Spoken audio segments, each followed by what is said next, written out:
পশ্চিমা শক্তি আমাদেরকে কোনো সাহায্য করেনি হাসিনা বিরোধী লড়াই, আমাদের কোনো ধরনের কূটনৈতিক সাহায্য করেনি। হাসিনার শাসনকে সর্বতভাবে সাহায্য করে গেছে, সাপোর্ট করে গেছে পশ্চিমা শক্তি। এখন সেই পশ্চিমা শক্তির ইচ্ছায় যদি বিএনপি তার আগামী রাজনীতি নির্ধারণ করে, তার রাজনীতিকে বাংলাদেশের মানুষ প্রত্যাখ্যান করবে। বাংলাদেশের মানুষ তার ধর্ম, তার সংস্কৃতি, সেটার সাথে নিয়ে বাংলাদেশের মানুষ আগামী রাষ্ট্র গঠন করতে চায়। পশ্চিমাদের সাজেশনে না, পশ্চিমাদের ধারণা দিয়ে না, পশ্চিমাদের প্রেসক্রিপশন দিয়ে না, বরং পশ্চিমাদের প্রেসক্রিপশনে যারা রাষ্ট্র করতে আসবে তাদেরই বাংলাদেশের জায়গা হবে না। বাংলাদেশের রাজনীতির বড় ট্র্যাজেডি হলো নিজেদের শক্তি আর ঐতিহ্যকে ভরসা না কইরা বিদেশি প্রেসক্রিপশনকে আঁকড়ায় ধরা। আওয়ামী লীগ তা করছে বছরের পর বছর, আর বিএনপি যদি সেই একই পথে হাঁটে তবে তার পরিণতি একই হবে। মৌলবাদ নামের কৃত্রিম আতঙ্ক দেখায় জনগণকে ভয় দেখানো যায়, কিন্তু ক্ষমতা দখল করা যায় না।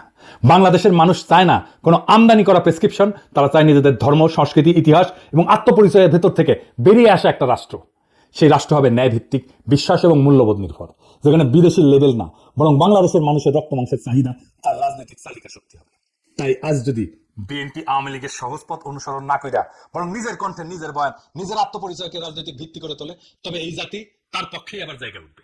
কিন্তু যদি তারা পশ্চিমের সাজেশন আর আওয়ামী লীগের কপি পেস্ট রাজনীতির মধ্যে হারায় যায়, তবে এই জাতি তাদের ক্ষমা করবে না। ইতিহাসের আদালতে তখন বিএনপির নাম লেখা থাকবে আত্মসমর্পণকারীর তালিকায়, পরাজিতের তালিকায়।